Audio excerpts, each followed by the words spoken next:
Hello नमस्कार. माझ्या चॅनलमध्ये सगळ्यांना हिशी थाली ही लहान मुलांनाच आवडते असं नाही, पण मोठ्यांना पण आवडते. चला पटकन रेसिपीला सुरुवात करू. आणि खूप सिंपल आणि लवकर होणारी अशी थाली आहे, सगळ्यांच्या आवडीची अशी थाली आहे.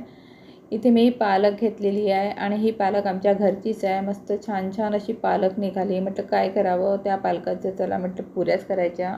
गरम पाण्यामध्ये मी छान उकळून घेतलेली आहे आणि नंतर आपल्याला एका भांड्यामध्ये थंड पाणी घ्यायचं आहे आणि त्याच्यामध्ये थंड पाण्यामध्ये ही पालक आपल्याला टाकून द्यायची आहे, म्हणजे त्याचा हिरवटपणा तसाच कायम राहतो. अद्रक, लसूण, मिरची आणि जिरं याची आपल्याला छान पेस्ट करून घ्यायची आहे आणि त्याची मी आता पेस्ट करून घेणार आहे. आणि थंड पाण्यातली पालक आपल्याला काढून मिक्सरच्या पॉटमध्ये टाकायची आणि त्याच्यामध्ये तुम्ही थोडंसं पाणी टाकून आपल्याला असं फिरून घ्यायचं आहे. आता एका भांड्यामध्ये मी गव्हाचं पीठ घेणार आहे.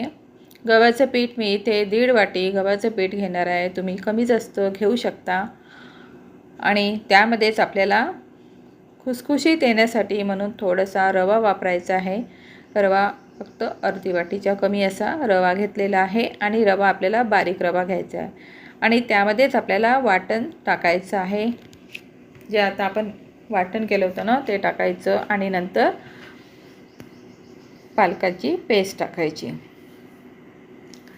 थोडं चवीनुसार आपल्याला त्यामध्ये मीठ टाकायचं आहे आणि सगळं मिक्स करून घ्यायचं.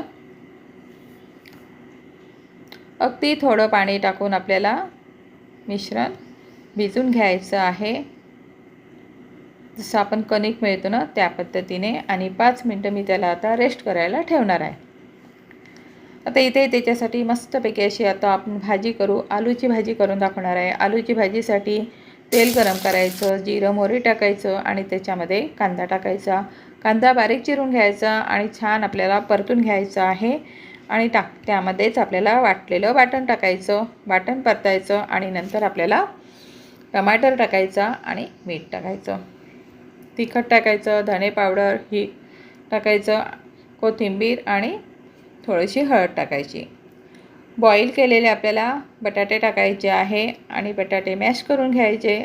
अशा पद्धतीची आपली आलूची मस्त मस्त अशी भाजी झालेली आहे. आणि सगळ्यात शेवटी मी त्यामध्ये लिंबू पिळलेला आहे. तर 5 मिनटं झाल्यानंतर आपली भाजी पण झालेली आहे. मग आता पुऱ्या आपण लाटून घ्यायच्या. अशा पुऱ्या मी पूर्ण लाटून घेणार आहे आणि नंतरच मी तळणार आहे. तेल गरम करायला ठेवायचं आहे. तेल गरम झालं की त्यामध्ये आपल्याला पुरी सोडून द्यायची आहे आणि थोड्या वेळ होऊ द्यायची. मस्त टम अशी वरती आपली पुरी होते आणि पुरी झाली की नंतर त्याला पलटून घ्यायचं. बघा आपल्या मस्त अशा टम अशा पुऱ्या झालेल्या आहे. अशाच पद्धतीच्या आपल्याला पुऱ्या पूर्ण तळून घ्यायच्या. मस्त आपल्या टम अशा पुऱ्या फुगलेल्या आहे. आणि त्याच्यासोबत आलूची भाजी केलेली आहे आणि तुम्ही दहीसोबतसुद्धा ह्या पुऱ्या खाऊ शकता. किंवा त्याच्यामध्ये मी तुम्हाला एक चटणी करून दाखवणार आहे, किंवा चटणीसोबतसुद्धा खाऊ शकता. काकडी आणि टमाटर, त्याच्यामध्ये दही, तिखट, मीठ असं सगळं मिश्रण करून घ्यायचं आणि एक प्रकारचा सलादसुद्धा होतो. बघा अशा पद्धतीची डिश केली आहे. तुम्हाला आवडला असेल व्हिडिओ लाईक करा, शेअर करा.